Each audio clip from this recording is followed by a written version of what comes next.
Voilà, fidèles téléspectateurs, merci à vous. C'est dont on parle, votre émission. Ce qui s'est dit. Voilà, le 30 juin 1960, les discours du premier ministre de la République, Lumumba, a retracé toutes les atrocités qu'ont subi les peuples congolais pendant la colonisation, mais également pendant les règnes du roi Léopold II en République démocratique du Congo. Il venait d'avoir une mission onusienne à Bruxelles, la capitale européenne et la capitale du Royaume de Belgique. Et cette mission avait comme, la mission diligentée avait comme mission de voir que faire des atrocités que le peuple congolais a subies. Et la conclusion est tellement claire où il demande qu'il est temps que la Belgique présente des excuses au peuple congolais. Mais également, il y a eu la réaction du Premier ministre belge, Michel, qui a dit que le racisme n'existait pas en Belgique et que les Belges sont parmi les gens qui luttent contre les discriminations raciales. Et il n'acceptait pas à aucun moment toutes ces réponses et les conclusions de la dite mission. Nous-mêmes, Congolais, Lumumba l'a dit, l'histoire du Congo sera écrite par les Congolais. Alors sur ce plateau, j'ai invité pour vous les professeurs Godin Poi, à qui je dis bonjour. Bonjour, Paul. Un économiste de grande taille, et avec lui nous allons voir si réellement, pendant la période de colonisation, la RDC a eu enrichir la Belgique. Mais également, j'ai le privilège là de recevoir pour la toute première fois, dans mon métier de journalisme, le professeur Elikia Mbokolo, à qui j'ai dit bonjour. Tout mon honneur de votre présence sur ce plateau. Le plaisir est pour Un historien de grande envergure qui n'est plus à présenter avec lui. Nous allons voir le vécu historique de cette période-là et voir qu'est-ce qu'il y a eu comme atrocité et nous donner les différentes étapes et voir les responsabilités de du roi Léopold II, mais également de la Belgique. Et enfin, je reçois encore une fois Maître Guillaume Manjolo, à qui j'ai dit bonjour. Merci d'être là. Avec Maître qui aussi écrit sur cette période, cette histoire. Il va nous relever les aspects juridiques et comment ces excuses-là seront présentées. Simple présentation officielle, comme a dit une Belge, que vous allez suivre d'un moment à l'autre. Voilà en fait le sature de cette émission, madame, mesdames et messieurs. Avant de la démarrer, le 8 mars, c'est une date dédiée à la femme, vous le savez très bien, et que parmi les 8 objectifs du millénaire, il se trouve également la question du genre. Et nous cesserons de le dire, dans les politiques de développement d'un État, on doit tenir compte des droits et des femmes et des hommes et utiliser toutes les compétences adéquatement et d'une manière rationnelle. Suivons cet élément sur le pagne. Né du mixage culturel et du savoir-faire des différents peuples du monde, le pagne africain, ou mieux le wax, est un tissu qui a traversé les siècles et qui a su conquérir les générations et les époques. Son apparition en Afrique remonte de la traite négrière. Aujourd'hui, il est devenu le symbole de l'élégance sur le continent africain et la République démocratique du Congo n'en demeure pas moins écartée. Nos mères, nos grands-mères, nos arrière-grands-mères le portent depuis des années et le pagne a été importé en Afrique depuis le 19e siècle par les colons hollandais au moment de la traite négrière au 19e siècle et ils ont proposé cela ici. Ils ont proposé comment? Parce que à un moment donné, ils se sont rendus compte qu'il y avait des tas de symboles en Afrique, que ce soit en Afrique de l'Ouest ou chez nous ici en République démocratique du Congo, qu'ils ont commencé à imaginer des dessins qui pourraient susciter l'envie à tous ces Africains de pouvoir adopter le pagne. Et donc, ils ont vu dans les symboles qu'il y avait dans toutes les cultures de l'Afrique, des dessins qu'ils pouvaient donc représenter et c'est comme ça que vous avez pu voir le wax se décliner sous toutes les formes que l'on connaît aujourd'hui. Au départ, c'était porter un pagne avec une blouse assez large.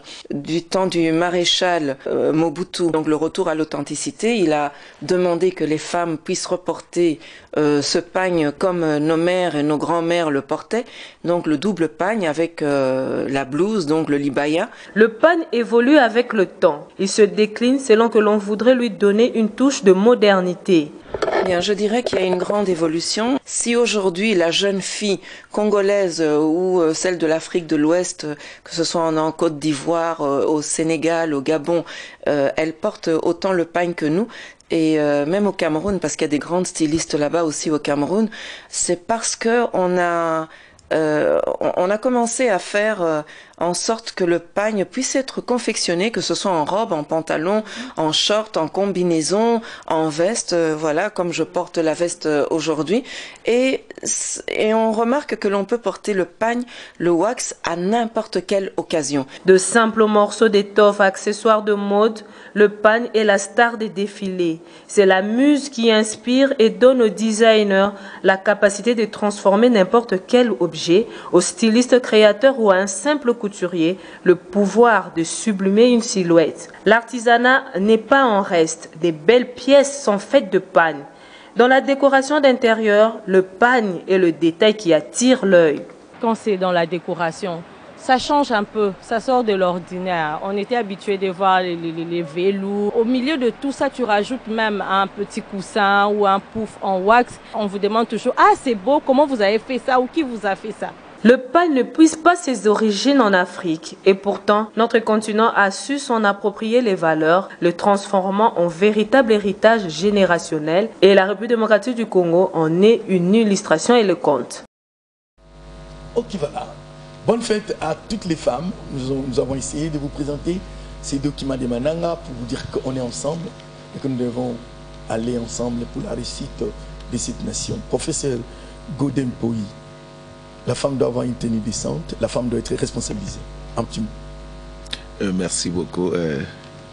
Je voulais d'abord saluer avec beaucoup de respect les patriarches qui sont en face de moi. Bonjour, merci.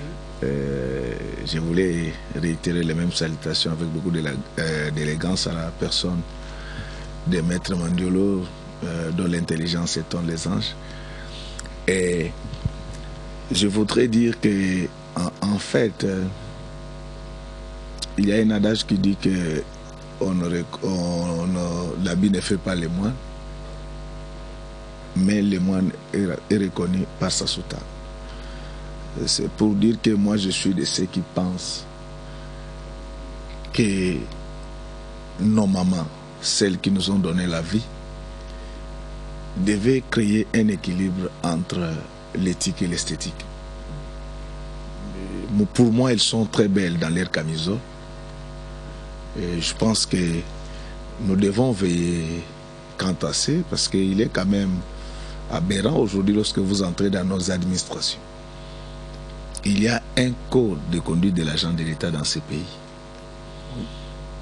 Mais quand vous voyez comment certains agents de l'État s'habillent dans leur bureau, ça discrédite même l'État qui les emploie. Je pense que tout en souhaitant un joyeux mois de mars à toutes les femmes congolaises, et je pense qu'elles doivent créer un équilibre entre l'éthique et l'esthétique. Il doit créer un équilibre entre l'esthétique et l'éthique. On va terminer par le vieux, parce que lui, c'est la sagesse, il sait comment il va conclure. Maître, vous avez le micro. Merci au prof pour cette petite remarque intéressante et tout ça. Et c'est une faveur pour moi, parce que c'est une grande intelligence. Je le suis depuis un certain temps. En matière économique, il est imbattable et en plus, il a cette rigueur scientifique qui m'intéresse énormément. Je pense que peut-être dans les 3-4 livres à venir prochainement, lorsque je touche à cette matière-là, j'irai me ressourcer auprès de lui pour qu'il m'accompagne. De la même façon, les profs du Gambokolo, on a déjà travaillé ensemble, on s'est trouvés sur d'autres plateaux, tout ça. Et j'avais d'ailleurs sollicité la collaboration avec lui dans le cadre du texte que je suis en train de préparer, et qui va dans le sens de l'émission qu'on va avoir, la deuxième partie de l'émission, c'est-à-dire ce sont les épîtres descendants de Mécoupé. Donc j'adresse une correspondance particulière aux descendants de Mécoupé. Et cette idée est venue d'ailleurs de lui parce que j'ai vu faire un reportage mémorable sur Arte, sur ces sujets-là. Mais pour revenir à la femme, moi je suis un peu malheureux parce que on est en train de pouvoir réduire la femme congolaise à cet habillement-là, même si c'est nécessaire, c'est bien, c'est esthétique, c'est très bien tout ça. Mais comme vient de le dire le prof tout à l'heure, il y a la décence qui est nécessaire, mais en même temps la femme, cette décence-là est nécessaire. Pourquoi? Parce que la femme, c'est la maille qui unit les générations. C'est-à-dire pour passer d'une génération à l'autre, il faut la femme. Donc c'est le modèle type de la société. Et quand vous voyez un peu les travaux qui avaient été effectués par M. Soyer, qui est un chercheur, un juriste belge dans les années 30-40, il révèle qu'effectivement la place de la femme congolaise était une place prépondérante. C'est vraiment l'ossature, la charpente de la société. Aujourd'hui, et les galvaudés s'est réduit au 8 mars avec des pagnes, d'ailleurs dans des conditions tout à fait inacceptables. La femme, c'est 365 jours de l'année. La femme, pour moi, il me semble, elle est presque en avance par rapport à l'homme, elle est plus intelligente que l'homme parce qu'elle est structurée différemment et que non seulement elle donne la vie, mais la vie au sens physique et biologique du terme, mais en plus de ça, et la gestion matrimoniale, la gestion du quotidien, le ménage et tout le reste, c'est elle qui organise. C'est une intelligence particulière, supérieure. Et par conséquent, je pense qu'on ne peut pas la réduire simplement à ces épiphénomènes pour taxer, de porter les pagnes et tout ça. Et là où je ne suis pas non plus assez d'accord avec ça, parce que on vous dit que l'épargne vient du colon hollandais. Bon, c'est déjà, il y a un élément qui n'est pas très bien là-dedans. Donc, bon, même si c'est estampillé, oui, même si estampillé des éléments qui sortent de notre histoire et tout ça, de notre archéologie, je suis d'accord avec ça, mais je pense qu'on doit peut-être envisager de voir les choses autrement. Respect pour les femmes, respect pour le 8 mars, mais moi je souhaiterais que ce soit 365 jours parce que c'est la maille qui unit les générations et qui mérite notre respect. Alors, prof, un petit mot sur ça. Oui, je pense que cette date du 8 mars est une date intéressante, mais je partage tout à fait l'avis de Guillaume. C'est qu'on ne doit pas tout concentrer ce jour-là et encore moins consacrer cette journée à la mise en valeur du corps féminin. Je pense que les femmes, c'est autre chose que ça. Et dans nos pays, nous avons vu une palette de femmes extrêmement courageuses et grâce à qui nous sommes sur cette terre. Je pense ici, par exemple, entre autres, à Kimpavita, qui a été l'une des premières femmes africaines à se dresser contre la traite, l'esclavage et la domination. Moi-même, j'ai été élevé par ma grand-mère, donc une femme qui était presque veuve, son mari étant aveugle et très très diminué, qui vendait le chibuku, qui parlait le kisonge merveilleusement, mais le lingala médiocrement, qui m'a élevé moi, qui m'a mis à l'école où j'ai appris le lingala, le français, le latin, etc. Donc je suis redevable, mais entièrement à la gentillesse et à la rigueur mêlée de douceur d'une femme du peuple congolais dans une ville cruelle. Kinshasa à l'époque coloniale est une ville cruelle, une ville de ségrégation et de violence. Et vraiment, je crois que les femmes méritent en réalité un hommage quotidien plutôt qu'annuel. Merci, nous entamons directement le sujet du jour. Prof Elikia Mbokolo, voudrez-vous nous tracer les différentes étapes ainsi que les atrocités vécues par le peuple congolais? Là, nous sommes à la période coloniale, là, nous sommes à la période de roi Paul II, ainsi de suite. Moi, je pense qu'il faut prendre la période coloniale d'un bloc. Et je ne suis pas tout à fait d'accord avec mes collègues qui disent il y a d'abord les explorations, ensuite l'État indépendant du Congo, et puis le Congo belge, dans lequel il faudrait distinguer encore la période proprement coloniale et la période qui amorce l'indépendance. Je crois que c'est une sorte de bloc. Les changements dans le statut juridique n'ont pas changé grand-chose.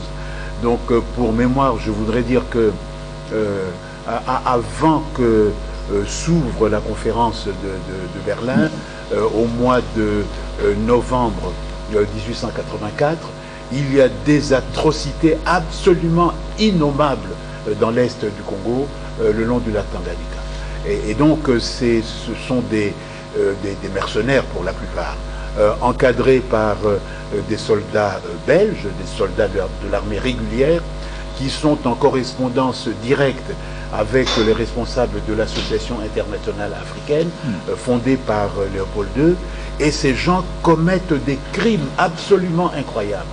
Donc lorsqu'ils arrivent dans l'un des villages, ils rencontrent un chef, Lusinga, le chef les reçoit, et le discours qu'il tient à ces Blancs, à ce général Storm, c'est presque mot pour mot le discours de Lumumba le 30 juin. Oh. Donc il lui dit ceci: si vous venez ici en tant qu'ami, moi je vous accueillerai comme ami et nous serons amis ensemble.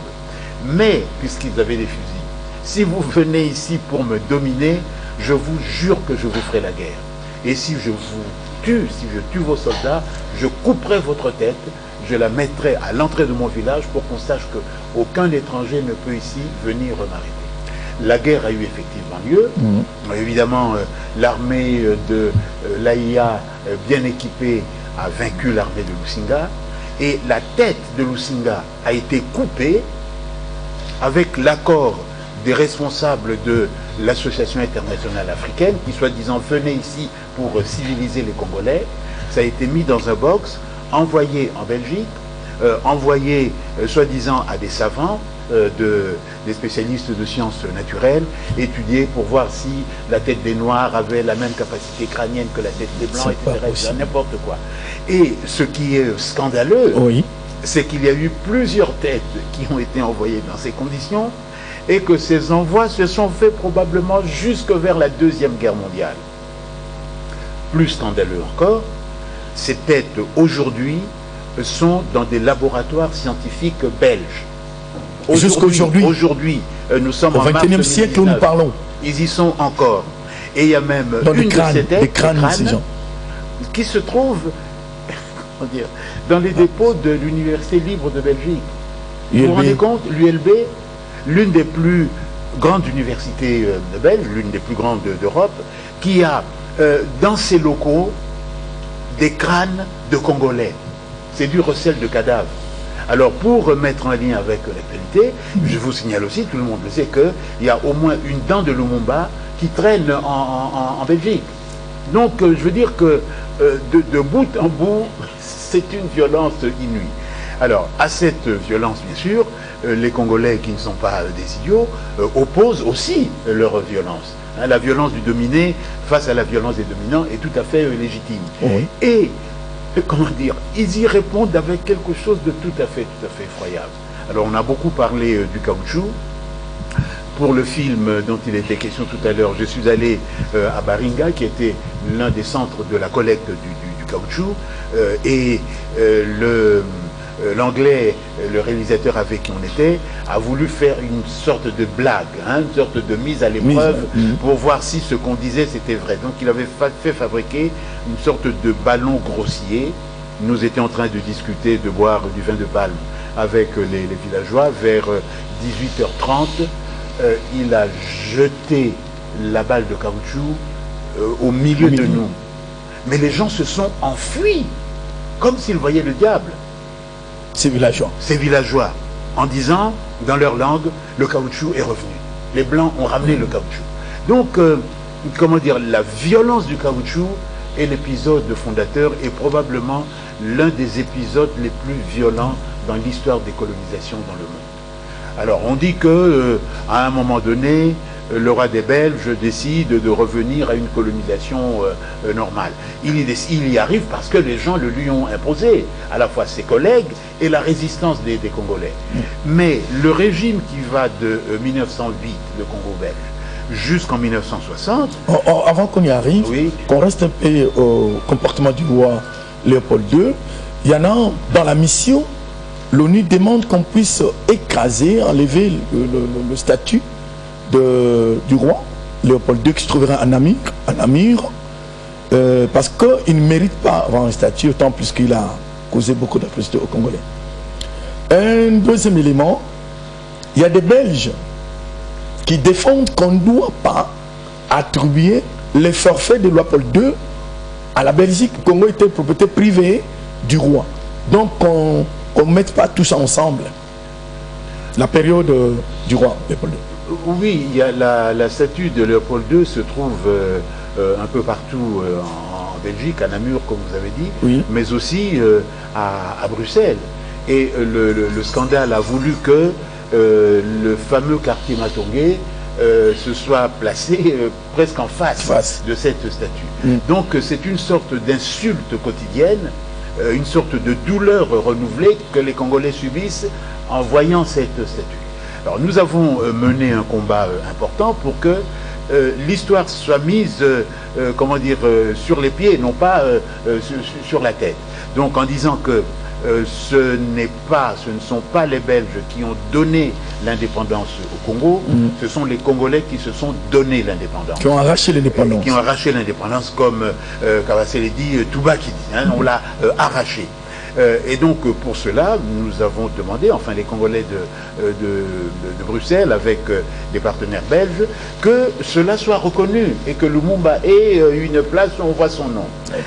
Comme par hasard, on a mis cette place pratiquement en oblique par rapport à la statue de Léopold II. Enfin, c'est une place, hein, il n'y a pas encore la statue ni la tête de Lumumba. Et donc l'une de nos demandes actuelles, c'est que ou on enlève la statue de Léopold II, ou que on mette le commentaire que vous avez fait tout à l'heure, que cet homme a prétendu être le roi, le chef, le patron personnel du Congo, où il a fait des crimes énormes, le dernier crime étant l'assassinat de Lumumba. Alors, sur la question que certains disent, c'est Léopold II qui est venu tout seul, etc., beaucoup de gens admirent Bruxelles aujourd'hui, mais lorsque la Belgique naît comme État en 1830, la Belgique, c'est rien du tout. C'est rien du tout. Les grandes banques en Belgique à l'époque sont des banques françaises, des banques allemandes, des banques hollandaises.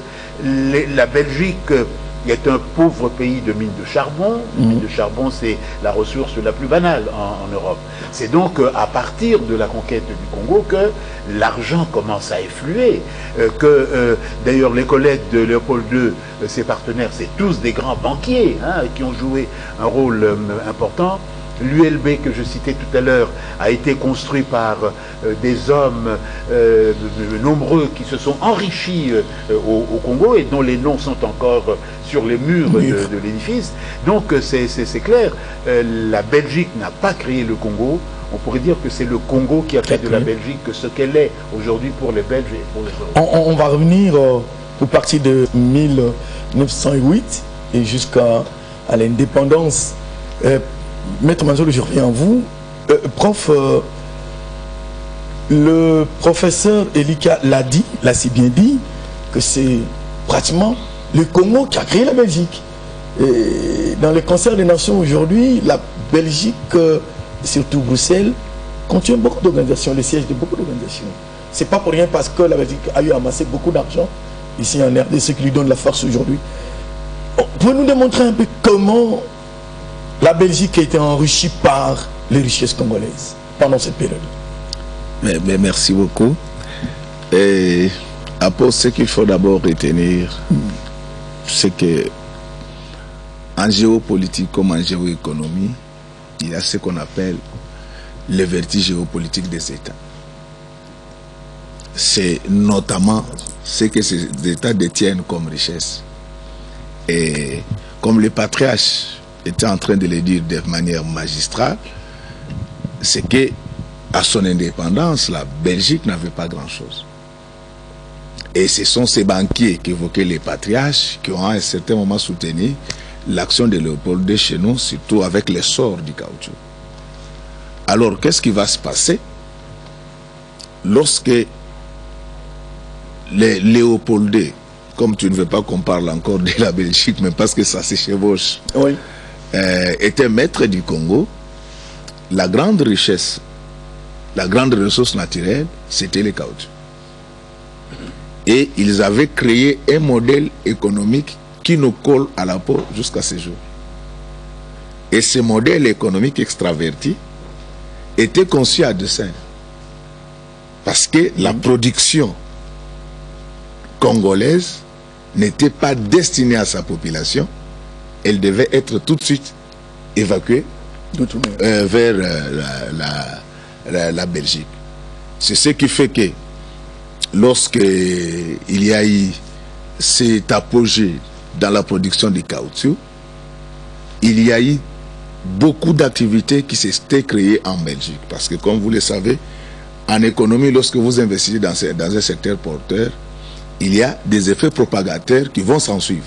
Les effets d'entraînement. C'est notamment la création de nouveaux emplois. Ces emplois sont accompagnés d'une nouvelle réduction des salaires. La nouvelle réduction des salaires va doper la demande globale et ça va susciter la croissance de la Belgique. Donc, les gens doivent le savoir que si nous ne pouvons pas dire que c'est la RDC qui a créé la Belgique, mais nous pouvons dire que c'est la RDC qui a fait de la Belgique ce qu'elle est aujourd'hui.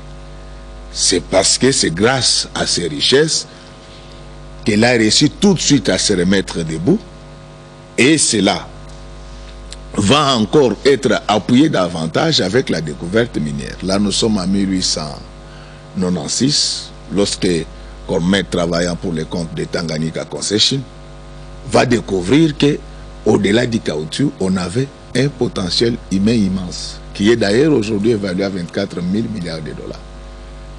C'est de cette découverte que va naître en 1806 ce qu'on appelait l'Union minière du Haut-Katanga. Et vous aurez remarqué, parce que les gens ne comprennent pas, la suite qu'il y a eu dans cette logique économique, c'est que il y a d'abord, on découvre d'abord les minéraux, et après on va s'occuper de créer les chemins de fer, mais en réalité c'était des voies d'évacuation de nos richesses vers l'étranger. Donc sur le plan économique, la RDC a beaucoup fait pour la Belgique. Et évidemment, là, je voudrais rester dans la logique économique. Comme vous le savez, les grilles de réflexion en économie ne sont pas les mêmes que celles qu'on utilise en théologie. En fait, l'homo economicus a une seule motivation, c'est de maximiser les profits et de minimiser les dépenses. Donc ils étaient dans cette logique-là, tout pour eux et rien pour les Congolais.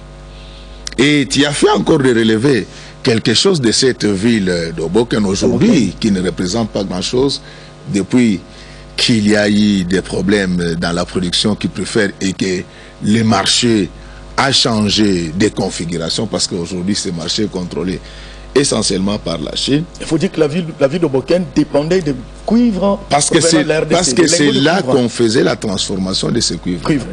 Donc, en réalité, les modèles, c'est pourquoi même notre gouvernement doit se réveiller pour changer ce modèle économique. C'est pas pour rien. Les modèles économiques qui nous a été laissés par les Belges obéissaient à une logique impérialiste.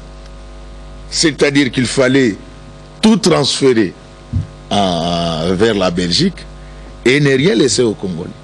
C'est ainsi que, au-delà de la contribution au PIB belge, rien qu'avec la production, j'ai parlé des effets propagateurs.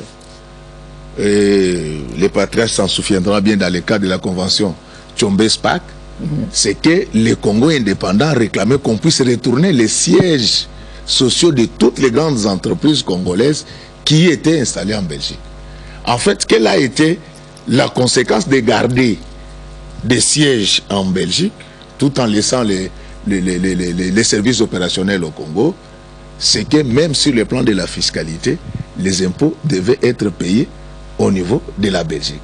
Et tout ça a fait qu'aujourd'hui, la Belgique, c'est parmi les rares États dont les autoroutes sont éclairées pendant la nuit. Et je pense que les Belges que nous appelons affectueusement NOCO, ils devaient en tiendre compte dans le devenir de nos relations et savoir que quand aujourd'hui les Congolais vont en Belgique, ce n'est pas tellement parce que tout le monde va là-bas pour voler, mais en fait, nous sommes en quête de cette reconnaissance et de cette compensation qui doit se faire bien sûr par les schémas structurés davantage. Ce que la population ou ce que ceux qui vont nous suivre peuvent retenir, c'est que sur le plan économique, c'est notre caoutchouc, ce sont nos ivoires, ce sont nos minerais qui ont fait qu'aujourd'hui, la Belgique a pu représenter quelque chose. Mais un petit rectificatif par rapport à la foultitude ou bien à la flopée des institutions européennes au niveau de la Belgique, ce n'est pas parce qu'il s'était enrichi chez nous. C'est en fait, on est en train de trouver des mécanismes de compensation. Parce que depuis que nous sommes devenus indépendants, ils ne peuvent plus prendre comme par le passé. Et la Belgique est parmi les pays de l'Union européenne qui ont beaucoup de difficultés économiques. Il fallait créer ces institutions-là pour soutenir dans une certaine mesure leur économie. Parce que vous savez que lorsque vous hébergez presque toutes les institutions de l'Union européenne, il y a des réunions qui s'y tiennent. Ces réunions sont accompagnées par des visites intenses. Ces visiteurs occupent les chambres d'hôtel. Ces visiteurs consomment en Belgique. Et c'est un mécanisme qui a été mis en place pour permettre à la Belgique de se rapprocher d'autres États qui sont de l'Union européenne. Mais en réalité, pour les Belges qui ne le savent pas, ils doivent le savoir que le Congo a beaucoup fait pour la Belgique. Et vous savez qu'en Belgique, dans les programmes d'enseignement, ils n'enseignent pas sur la colonisation, de peur qu'ils voient comment ils ont maltraité les peuples congolais et comment également ces peuples-là ont eu à enrichir la Belgique. Et ce qui justifierait d'ailleurs le comportement des jeunes Belges vis-à-vis de Congolais. Là, tu as raison, je voulais te compléter. C'est que lorsqu'on parle de la République démocratique du Congo en Belgique, et particulièrement en Occident, on ne regarde que le côté nord de la Lune. Mais en réalité, il y a beaucoup de choses que ce pays a fait pour la Belgique et que les Belges doivent savoir et reconnaître. Lorsque vous êtes par exemple à la KUL, donc c'est pas de l'université catholique de Louvain, version flamande, vous verrez qu'à l'entrée du côté du home des étudiants, vous allez trouver sur les pavés la carte de la République démocratique du Congo. C'est en fait parce que ce bâtiment-là a été construit par le maréchal Mobutu pour les anciens boursiers qui étudiaient en Belgique. Et malheureusement, comme nous ne faisons pas trop de suivi à ce qui concerne la fiscalité, parafiscalité, ce bâtiment nous a été ravi. Et Maître Mandiolo pourra nous dire sur le plan de droit comment, au-delà des excuses, nous pouvons bénéficier de plus en plus de privilèges par rapport aux colonisateurs. Il y a également une historienne, Mandino, elle est aussi belge, qui a dit le Congo a enrichi la Belgique au point de lui donner un statut diplomatique et le poids sur la scène internationale. Maître Guillaume, je suis à vous. Non seulement les aspects juridiques, mais également l'aspect diplomatique. La Belgique aujourd'hui, c'est un poids sur la scène internationale. Grâce toujours au Congo, il faut qu'on se le dise. Statuer quoi exactement en ce qui concerne la gestion de l'État indépendant du Congo? Il ne me semble pas qu'il y ait une ligne octroyant à Léopold II l'autorité, c'est-à-dire que la propriété lui revenait. Il ne me semble pas qu'on ait parlé de ça. Parce que j'entends parler, oui, la propriété privée, mais non, ça n'a jamais été le cas. Ça ne pouvait pas être sa propriété privée dans la même mesure où on disposait qu'au cas où sa gestion était mauvaise par rapport au tutorat, les droits de préemption revenaient à la France. Donc il y a un problème. Comment voulez-vous arracher une propriété privée à quelqu'un pour céder à quelqu'un d'autre? En droit, ce n'est pas possible. Donc ce n'était pas sa propriété. Donc là aussi, il y a une fausseté absolue au plan historique qu'on doit redresser. Ça n'a jamais été sa propriété. Donc il avait pour mission de pouvoir gérer les intérêts des uns et des autres, faire la mondialisation qui devait naître en fait, avec la RDC, c'est l'espace de commerce pour toute la planète, dont il avait juste la mission de tutorat, organiser les chemins, sans percevoir ni quoi que ce soit sur les activités internes. C'était ça la mission de Léopold II. Donc c'était ça, c'était pas donc l'autorité, la propriété privée de Léopold II. Déjà là, sur le plan du droit, il y a un souci de pouvoir qualifier exactement quel était le statut de ce pays-là en ce moment-là. Parce qu'il ne peut pas être à la fois un pays indépendant et appartenir à une personne. Donc il y a incongruité en termes d'approche. Bon, maintenant, je pense que pour revenir à ce que disait tout à l'heure le professeur Ali Kambourolo, et je viendrai aussi à ce qui a été dit par le professeur Mpouy, ce qui s'est passé dans la partie est de la RDC, les rapports entre Léopold II, ses gens, les mercenaires et tout ça par rapport aux populations congolaises, mais c'est lié à des étapes d'approche de la civilisation occidentale par rapport à ce que nous sommes. Nous avons, les profs se souviendra, 1550, 1551, entre Las Casas et Pulveda, ce qu'on appelle la controverse de Valladolid. On est en train d'établir la hiérarchie des races. Donc c'est l'Église catholique qui statue qu'effectivement les Noirs n'ont pas d'âme et par conséquent on peut le soumettre en esclavage. Suivi par quoi? Suivi par les codes noirs d'une part. Colbert, Louis XIV établissent qu'effectivement les Noirs c'est une marchandise. Ce qui fait que si aujourd'hui, par la suite, ils ont les crânes qui vont vérifier parce qu'ils partent du principe qu'ils ont été éduqués selon et ils ont compris sur leur science qu'effectivement ces gens-là n'étaient pas des êtres humains à part entière et que c'était pas possible qu'ils puissent réfléchir et penser. Ils n'ont pas d'âme à la base, donc c'est pas possible. Donc, et juste après ça, vous avez des farfelus comme Arthur de Gobineau qui fait la hiérarchisation des races. Hein, et c'est un Français. Quand il parle race, nous sommes mais en bas de l'échelle, même pas considérés en tant que tels. Donc, ce qui fait, ces gens-là qui, par la suite, se mettent à coloniser les terres africaines, partent du principe qu'ils vont sur les territoires où il y a du bétail. Ce n'est pas des êtres humains, ce qui fait qu'il n'y a pas de considération pour nous. Alors, et ils grandissent avec ça, ils sont élevés avec ça. Bon, à la limite, on dirait, comme dit un des penseurs anglais, Hobbes, que l'homme est un loup pour l'homme, on peut comprendre. Mais à nous, notre niveau, aujourd'hui, en RDC, depuis 1860, j'en ai parlé avec 1885 à aujourd'hui, parce que je suis d'accord avec le prof Elika lorsqu'il dit qu'on doit prendre tout ça en bloc, on ne doit pas séparer. C'est la même mentalité, les mêmes comportements, la même gestion et tout ça pour les mêmes intérêts. Donc on ne peut pas dire oui, à un moment donné c'était Léopold II, maintenant c'est pas lui. Non, c'est faux, c'est pas comme ça que ça fonctionne. C'est un bloc, une pensée politique, une pensée normative, une philosophie de la distance entre soi et l'autre qui est établie en tant que tel. Cet autre n'a pas été modifié au motif qu'il y a eu soi-disant la passation en 1908 entre Léopold II et la Belgique. Non, ça reste le même concept en termes d'identification de celui qui est en face de moi. Lui, c'est un être humain. Enfin, moi, je suis un être humain. Lui, c'est un animal. Ça reste comme ça jusqu'au bout. D'où l'apartheid, la ségrégation, on a continué jusqu'il n'y a pas très longtemps encore en Afrique du Sud. Oui, non, les atrocités. Oui, tout à fait, les atrocités. En termes d'atrocités, nous avons là, donc, en termes de qualification, puisque dans mon premier texte, Ma Nation, j'avais pris un prof d'université qui était mon doyen de faculté des philo et lettres, Jean-Pierre Landrin, qui l'a d'ailleurs préfacé. Il n'était pas d'accord avec moi que je puisse qualifier de génocide cette période-là. Il dit non, non, c'est pas possible et tout ça. Je dis mais attendez, la France a reconnu les génocides des Arméniens qui s'est passé avant Nuremberg, parce qu'on part du principe qu'effectivement on devait établir le mot génocide seulement à partir de Nuremberg. Alors que la France a reconnu qu'effectivement il y a eu génocide de l'Empire ottoman sur les Arméniens. Donc la Première Guerre mondiale a servi notamment d'un génocide du premier génocide au niveau européen. Alors en vertu de quoi, nous on ne peut pas remonter les temps pour pouvoir dire qu'effectivement il y a eu quelque chose qui s'est passé chez nous, de très grave, à une échelle jamais connue par la nature humaine jusqu'aujourd'hui.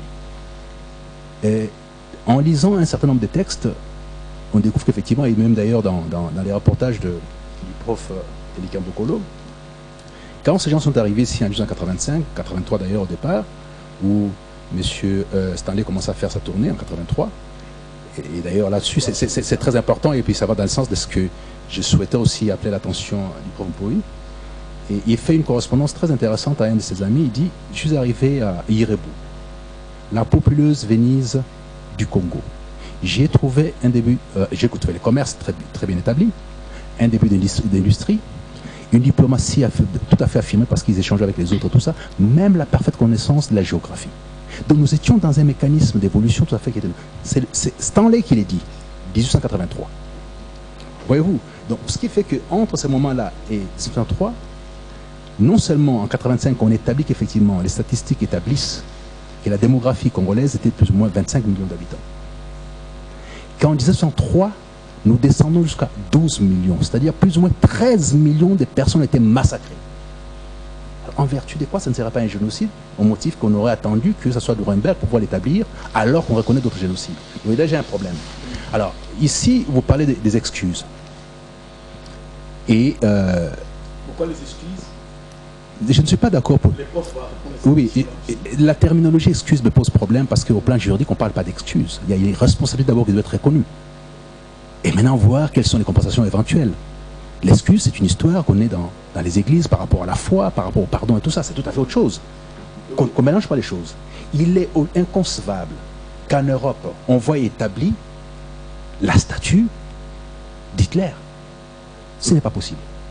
Et au deuil de Léopold II, personne, aucune tête couronnée ne s'est déplacée à la suite de ces génocides. Mais en vertu de quoi cette honte de cette époque-là serait effacée au motif serait un grand homme. J'ai d'ailleurs vu un Congolais qui était en train d'écrire qui a écrit un texte reconnaissant les bienfaits de Léopold II en RDC. Imaginez-vous un seul instant. Quand même, non? Attendez, ça ne peut pas exister.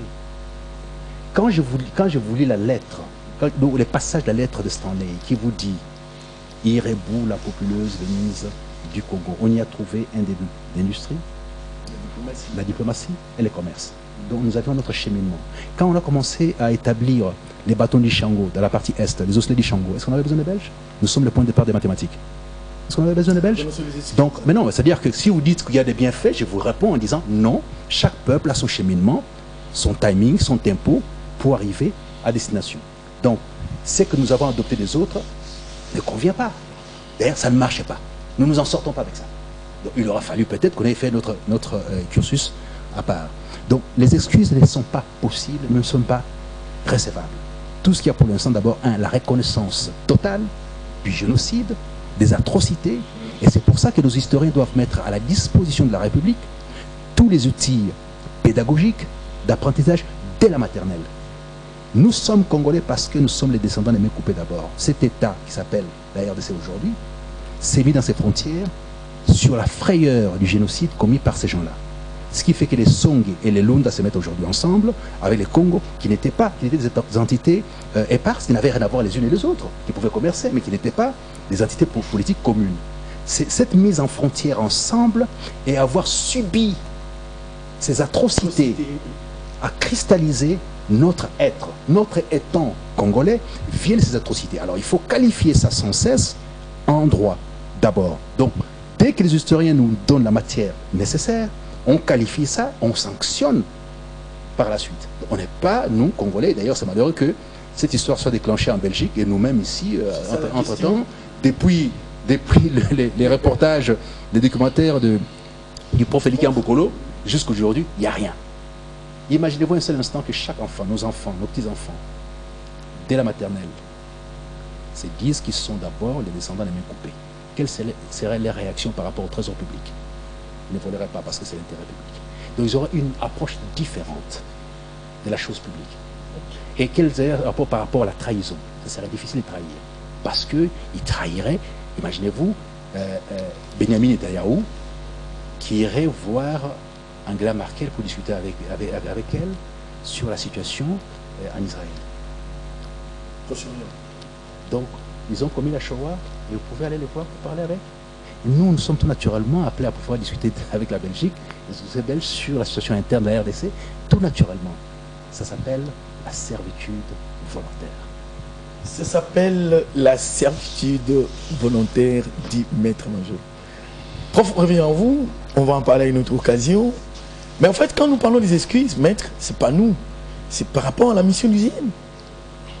Dans la conclusion, il demande aux Belges de présenter des excuses. Nous étions un peu surpris, je dois dire, que le colonialisme et le passé colonial soient si peu enseignés dans les écoles belges, par exemple. Nous voudrions rappeler que c'est prioritaire parce que pour comprendre le présent, pour comprendre les violations de droits humains qui existent de nos jours, pour comprendre le racisme et les discriminations raciales, il faut d'abord comprendre leurs causes, leur origine. Le groupe de travail a conclu que l'origine des discriminations raciales pourrait être attribuée à l'époque coloniale et à certains modèles. Hier, j'ai pris connaissance d'un résumé de ce rapport. C'est très étrange. La Belgique est un pays qui combat la discrimination.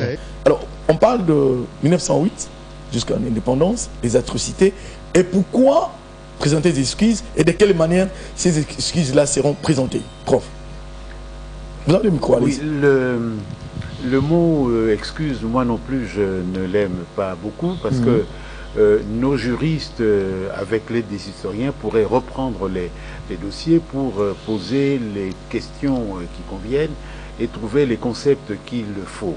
Parce qu'en fait, il y a eu beaucoup de guerres dans le monde, hein, et l'Europe elle-même a connu des séquences de guerre très très importantes entre la Révolution française et 1815, mais apparemment la notion de crime contre l'humanité, cette notion-là semble peut-être a été effectivement employée la première fois en 1891, en 1891, dans une lettre d'un missionnaire américain noir qui était venu au Congo parce qu'il croyait ce que Léopold II disait. Et donc, arrivé sur place, il se rend compte que ça n'est pas du tout ça. Ouais. Et donc, il explique que les agents qui commettent des violences au Congo sont nommés par le roi Léopold II. Donc, il est responsable. Et dans sa lettre, il utilise cette formule, « Sir, what your men are doing in the so-called Congo Free State is a crime against humanity. » C'est employé. Ouais. Ce que vos gens font au Congo, c'est un crime contre l'humanité. 1891. Oh.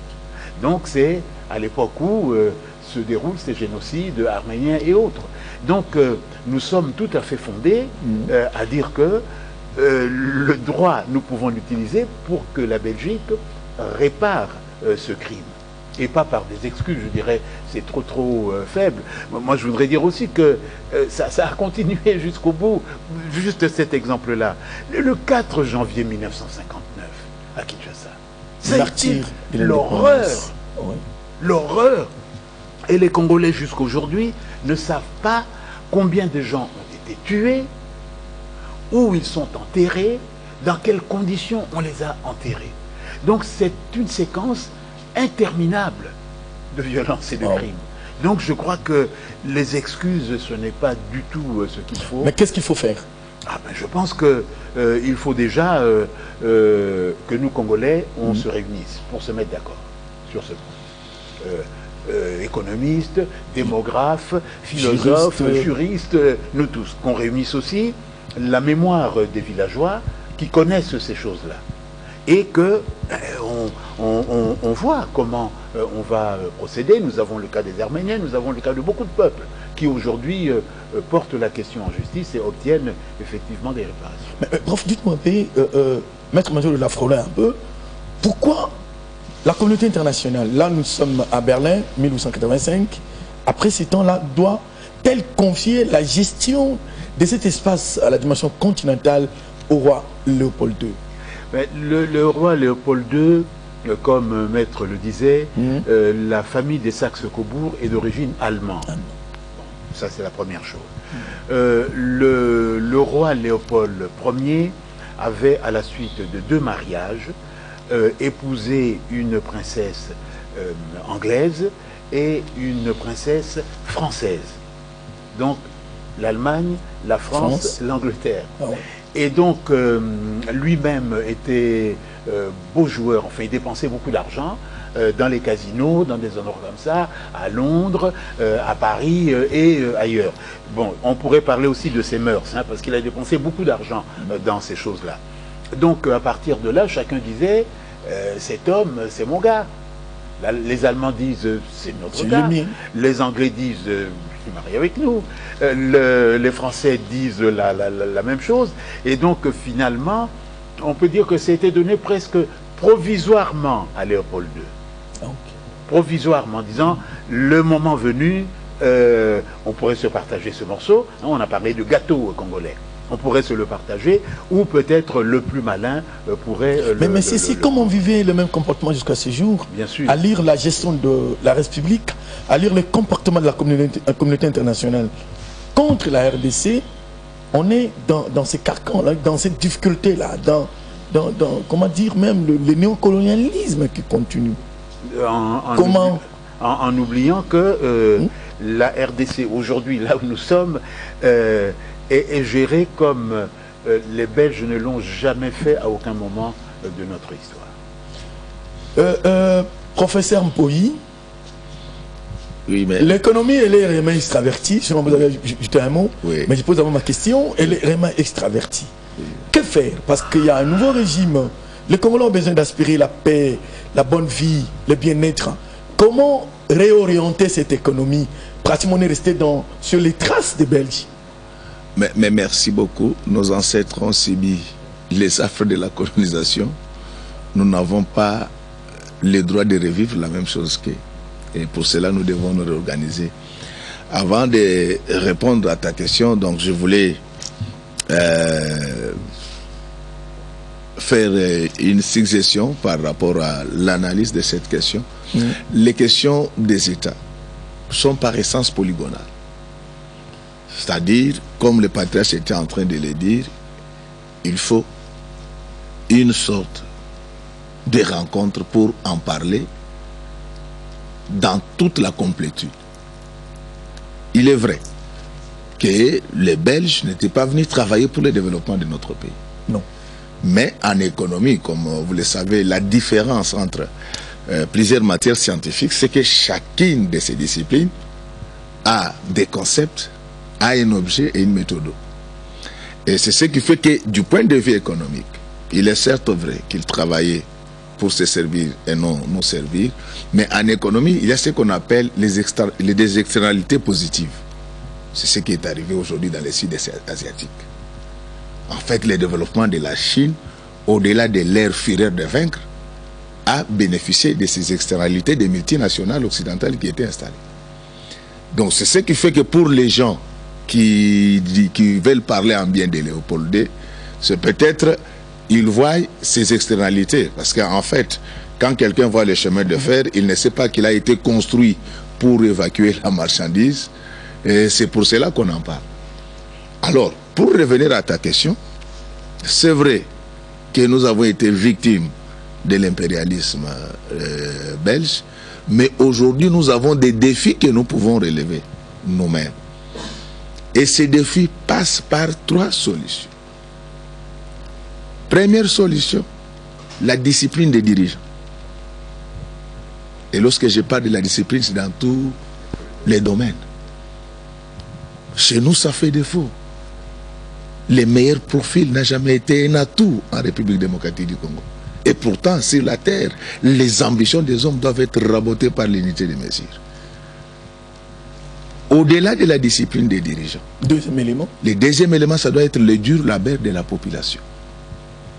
Pour se développer, il faut travailler. Et de ce côté-là, je ne suis pas encore très convaincu que nous regardons tous dans la même direction. Et le troisième élément, c'est la bonne intelligence avec la communauté internationale, pas la communauté impérialiste. C'est-à-dire, aujourd'hui, nous devons voir quelle est la diplomatie qui est adaptée par rapport au développement de notre pays. Ça ne va pas encore nous lier. Et pour... Non, aujourd'hui, le monde est tel qu'avec... avec la montée de la Chine et de la Russie, il y a des équilibres qui sont en train maintenant de se rétablir. Nous ne disons pas qu'il faut rompre radicalement avec l'Occident, mais c'est à nous maintenant de voir de quel côté penchent nos intérêts. Mais malgré tout cela, nous avons une part de responsabilité. Lorsque vous voulez qu'on vous respecte, commencez par vous respecter vous-même. C'est-à-dire qu'aujourd'hui, nous avons les grands défis de gouvernance dans ce pays. Comme tu étais en train de dire, qu'est-ce qu'il faut faire avec le nouveau président? J'étais toujours dit, mon ami Apo, je te tutoie parce qu'il est Dieu tout-puissant. Nonobstant sa totipotence et son omnipotence, nous les tutoyons chaque jour, ne se fâche pas. Je vous en prie. Donc, je voulais te dire que la planification économique, c'est une démarche processuelle. Elle se fait à court, moyen et long terme. Donc, à court terme, maintenant, il faut améliorer la collecte de nos ressources internes. Et lorsqu'on améliore cette collecte, il faut essayer d'affecter ça notamment à l'amélioration des conditions de rémunération et des grands travaux. Cela va doper la demande globale et la demande globale va déboucher sur la croissance. Mais ce qu'il faut faire maintenant au Congo, si nous voulons qu'on nous respecte, il faut que nous puissions éradiquer tous les obstacles anthropologiques. Il faut que la méritocratie reprenne cité dans ces pays. On ne peut pas y... Nous ne sommes pas dans une fonction publique où tous les prédateurs, ceux qui ont tué les pays, ce sont toujours ceux qui doivent revenir. Non, c'est anormal. Donc c'est ça le défi. Donc nous voyons dans la Bible, moi au-delà de ce que tu dis, je suis pasteur. Dans la Bible, on nous parle du parabole de la paille et de la poutre. C'est vrai, que la Belgique a fait ce qu'elle a pu faire, ça c'est déjà derrière nous. Mais maintenant, nous devons penser à développer ce pays. Et pour les développer, on doit passer par ces 3 petites choses. La discipline des dirigeants. Donc, il faut que la méritocratie ait lieu dans ce pays. Comment voulez-vous que quelqu'un qui a la réputation de voleur de poules, vous le retrouvez patron d'une régie financière? C'est anormal. C'est lui qui avait volé un œuf, finira par voler un bœuf. Donc, au-delà de ces disciplines des dirigeants, il faut que les entreprises, les ministères doivent être dirigés par des tatillons. Et lorsque je parle de ces tatillons, c'est au sens de Gary Becker, qui dit que le capital humain, c'est celui qui a fait des études exigeantes, qui est en bonne santé et qui a suffisamment d'éthique. Donc, c'est tout à fait normal que quelqu'un exerce des postes de responsabilité parce qu'il venait d'acheter une thèse de doctorat quelque part. Croyez-vous que les prédateurs vont laisser tomber? Non, ce n'est pas à eux de laisser tomber, c'est à la population de les obliger à laisser tomber. Donc si nous ne le faisons pas, nous avons condamné la Belgique hier, nous avons condamné les politiciens hier, et nous risquons de nous condamner nous-mêmes demain. Donc il y a un effort grégaire que nous devons faire pour reconstruire ce pays. Maître, revenons, parce que vous avez longtemps parlé de la colonisation de ce coin-là, de la Belgique. Oui, je pense que comme on est en train d'atterrir, je souhaiterais surenchérir ce que le prof Mboya a dit, et je suis totalement d'accord avec lui. C'est pas la révolte métaphysique. Mais c'est la révolte métaphysique. Oui. C'est la révolte métaphysique. Oui. C'est anormal que les gens qui ont tiré ce pays cherchent encore à occuper de nouveaux postes de responsabilité. C'est anormal. Et nous allons nous y opposer de manière véhémente. Donc, c'est-à-dire qu'il y a nécessité de célébrer l'intelligence, de faire l'apologie de l'intelligence. C'est capital. Parce qu'on ne peut pas aller gérer au motif que, bon, on est cousin de X ou Y et tout ça, ou parce qu'on vient d'un parti politique, on ne peut pas faire ça. La célébration de l'intelligence. Et le prof a parlé de la collecte. Nous devons revoir un peu notre TVA. Comment elle fonctionne? Pourquoi est-ce qu'elle n'est pas opérationnelle? Pourquoi est-ce qu'elle va pas et n'est pas irriguée au trésor public? C'est là la première ressource nécessaire pour toutes nos ambitions. C'est pas encore opérationnel. Et elle a été mal conçue et donc, très mal appliquée. Maintenant, je pense que le ministère du plan doit disparaître au profit du commissariat général du haut plan, avec toutes les intelligences. Ce que disait tout à l'heure le prof par rapport à la mise en commun de toutes les intelligences, les départements de l'histoire. Qu'avons-nous fait? Qu'avons-nous été? Où est-ce qu'on en est? Et puis il y a une synthèse qui se forme et qu'on donne à chaque ministère, à chaque dirigeant, ce qu'il doit faire exactement dans son domaine. Comme on a fait les DCRP, mais il ne faut pas que ce soit sous l'autorité des ministres, mais plutôt d'un commissaire général parmi les grandes intelligences et tout ça, qu'on change au terme des mandats au fur et à mesure. Voilà. Donc là, on avancerait. Et puis il y a aussi le ministère de la Culture, j'insiste là-dessus. Quand quelqu'un comme De Gaulle pense au ministère de la Culture, il ne pense pas à la musique. Il pense à la science, il pense à la littérature, il pense à la philosophie, il pense à la grandeur de la France. Nous, c'est devenu un syndicat des musiciens. C'est pas sérieux. Vous ne pouvez pas penser ministère de la Culture en pensant faire la musique. Non, la musique plutôt, non mais c'est un art intéressant, mais c'est pas l'art majeur. L'art majeur, c'est la philosophie, c'est la connaissance, c'est la pensée. Comment voulez-vous qu'on puisse pas avoir, à son âge aujourd'hui, ne pas avoir une rue qui s'appelle Elikambokolo? Ce n'est pas normal. Ce n'est pas normal. Ne pas avoir une chaussée qui s'appelle Moudimbe. Ce n'est pas normal. C'est quoi pour un pays qui ne célèbre pas l'intelligence? Nous avons un problème. On doit réqualifier en fait notre façon de faire les choses, de sorte à ce qu'on donne place à l'intelligence. C'est-à-dire que si un enfant voit qu'une rue s'appelle Elikambokolo, cet enfant va faire en sorte de faire ses études, d'aller jusqu'au bout, de lutter pour être comme lui. Si un enfant voit que le livre d'Elikambokolo lui a valu un prix littéraire de $1 million et tout ça, il dira, écoutez, ça c'est la bonne voie. C'est pas la musique ou le théâtre, c'est ça la bonne voie. Et en même temps, ça participe à la construction de la société. Notre musique est bonne, mais je ne suis pas contre ça, mais simplement, je pense que les référents qu'on doit avoir aujourd'hui doivent être complètement modifiés. On doit déplacer les curseurs. C'est aussi notre faute, comme disait Godin-Boy. Il dit, on continue à rester derrière, mais nous, qu'avons-nous fait entre-temps? Il nous appartient, nous avons la responsabilité aujourd'hui de modifier les cours des choses. Comment est-ce qu'on avance, la direction, les perspectives. On fait comment? Et comment on s'organise pour pouvoir les faire? Voilà, on a donné quelques pistes de solutions. Comment est-ce qu'on peut organiser ça? Me semble-t-il, ceux qui nous suivent, regardent, je pense qu'on peut avoir des émules dans la population qui peuvent aussi suivre cette direction-là. Merci beaucoup. Professeur Likia Mbokolo, vous allez terminer l'émission.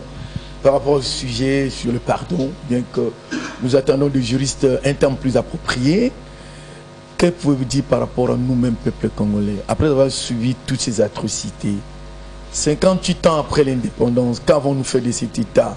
Nous sommes responsables quelque part.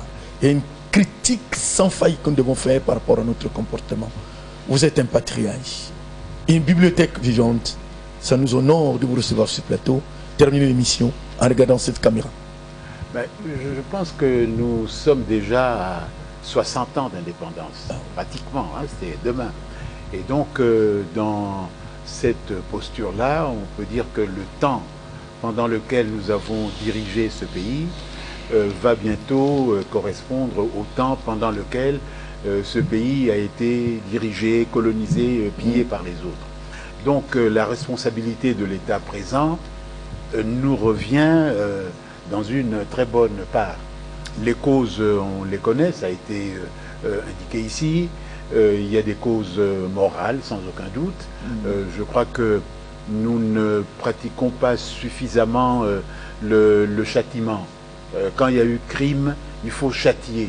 Pour que les gens ne recommencent pas. Éviter l'impunité. Oui, il faut sanctionner cela de la manière la plus exemplaire.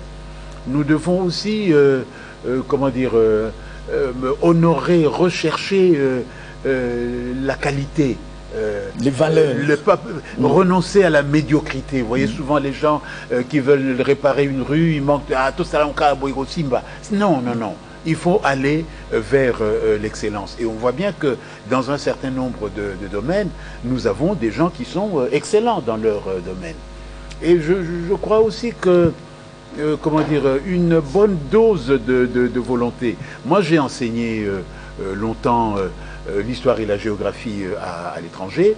L'année où j'ai passé le baccalauréat en France, au programme des puissances émergentes, il y avait le Brésil, l'Afrique du Sud, la Chine et le Congo. Et où sommes-nous aujourd'hui? Où sont ces gens-là et où sommes-nous? Alors, il y a un retard, un décalage de 50 ans. Mais je pense qu'avec les ressources que l'on a, pas seulement les ressources les plus importantes, nous avons des réserves d'eau énormes, que les gens nous envient d'ailleurs. Nous avons une population dite débrouillardise, donc qui en veut, parce qu'avec les conditions que mes collègues ont indiquées ici, le peuple congolais devrait être mort 2 ou 3 fois. Ces gens survivent, on dit. Donc il y a une volonté d'être, une volonté de ne pas disparaître, sur laquelle nous pouvons nous appuyer. Et ce que je voudrais dire, sans tomber dans comment dire, l'actualité, c'est que ce que nous venons de faire, cette élection, que tout le monde disait impossible, que tout le monde disait, nous l'avons fait. Et donc, comment dire, les Congolais ne regardent pas ce que les autres pensent d'eux. Partout où moi je vais, les gens disent, bravo, vous l'avez fait. Et vous l'avez fait tout seul, avec les partenaires africains. Donc, avec ça, la vision politique, la tolérance réciproque, le travail acharné, nous on apprenait, le travail acharné vient à bout de tout. Lorsque les Chinois ont construit le barrage du tombeau des Ming, ils n'avaient pas de tracteur, ils n'avaient pas de voiture, ils avaient des pousse-pousse. C'est avec ça qu'ils ont fait. Or nous, toutes ces choses-là, nous les avons. Donc le mariage des intelligences, le mariage de l'expertise, le mariage entre le cerveau, les bras et les pieds, ce sont autant de choses que nous devons mettre en œuvre aujourd'hui. Et je crois que la condition exceptionnelle que nous vivons aujourd'hui, avec cette alternance démocratique, est de nature à nous permettre un certain nombre d'espoirs, à condition que nous ayons la volonté de le faire et la continuité pour le faire. Merci beaucoup, prof Elikam Bokolo. Je le disais tantôt au début de cette émission que c'est un privilège de recevoir, de vous avoir sur ce plateau. Merci à Maître Manzolo, Guillaume, et que vous avez su sûrement la fois passée. Il est encore là. Merci également au professeur Godempoï d'être là. Nous avons eu besoin de vous pour apprendre à l'économie. Et vous avez toutes les félicitations de nos téléspectateurs. Merci à vous qui avez pris le temps sur cette émission. On se retrouve la prochaine occasion pour un autre numéro. Au revoir.